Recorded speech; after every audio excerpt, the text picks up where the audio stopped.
Final cut പ്രോയുടെ ഒരു ചരിത്രം നമുക്ക് ആദ്യം നോക്കാം. 1998 മാക്രോമീഡിയയാണ് ആദ്യം ഫൈനൽ കട്ട് പ്രോ റിലീസ് ചെയ്യുന്നത്. പിന്നെ ആപ്പിള് മാക്രോമീഡിയയുടെ ഈ പ്രൊഡക്റ്റിനെ ടുക്ക് ഓവർ ചെയ്തു. അങ്ങനെ അവരത് റീഡിസൈൻ ചെയ്യാൻ തുടങ്ങി.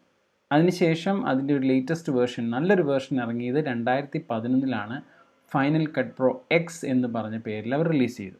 ഇപ്പോൾ നമ്മൾ 2021 നമ്മളിപ്പോൾ ഉപയോഗിക്കുന്ന വേർഷൻ 10.5.3 ആണ്.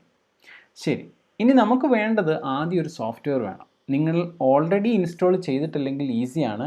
ഗൂഗിളിൽ പോവുക, ഫൈനൽ കട്ട് പ്രോ എന്ന് ടൈപ്പ് ചെയ്യുക. നിങ്ങൾക്ക് മോസ്റ്റ്ലി കിട്ടുന്ന ഫസ്റ്റ് പേജ് തന്നെ ആപ്പിളിൻ്റെ ഒഫീഷ്യൽ വെബ് പേജ് ആയിരിക്കും. അവിടെ പോവുക, അതിനുശേഷം ഈ ലിങ്കിൽ ക്ലിക്ക് ചെയ്ത് പ്രോഡക്റ്റ് ഡൗൺലോഡ് ചെയ്യുക.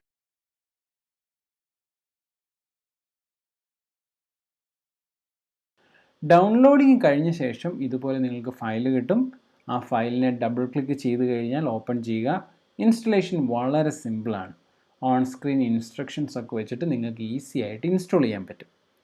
ഈ 90 ഡേയ്സ് എന്ന് പറയുന്ന ഒരു നല്ല പീരീഡാണ്. കാരണം ഈ 90 ഡേയ്സ് കൊണ്ട് നിങ്ങൾക്ക് ഈ സോഫ്റ്റ്വെയർ നല്ലവണ്ണം പഠിക്കാം. നിങ്ങൾക്ക് ട്രയൽ നടത്തി നോക്കാം, മൂവി ഉണ്ടാക്കി നോക്കാം, എക്സ്പോർട്ട് ചെയ്ത് നോക്കാം. നിങ്ങൾക്ക് ചെയ്യാൻ പറ്റുന്ന എക്സസൈസ് എല്ലാം ഈ 90 ദിവസം കൊണ്ട് ചെയ്യാം. ഇഷ്ടപ്പെട്ടെങ്കിൽ നിങ്ങൾക്കത് മുമ്പോട്ട് പോയി മേടിക്കണമെങ്കിൽ മേടിക്കാൻ പറ്റും. ഇൻസ്റ്റലേഷൻ കഴിഞ്ഞ് കഴിഞ്ഞാൽ ഇതുപോലെ ആപ്ലിക്കേഷൻ ലിസ്റ്റ് എടുക്കുക. അതിനുശേഷം ആപ്ലിക്കേഷൻ ലിസ്റ്റിൽ നിന്ന് ഫൈനൽ കട്ട് പ്രോ കണ്ടുപിടിക്കുക, ഓപ്പൺ ചെയ്യുക. ഇപ്പോൾ അത് ഓപ്പണായി വരുന്നു.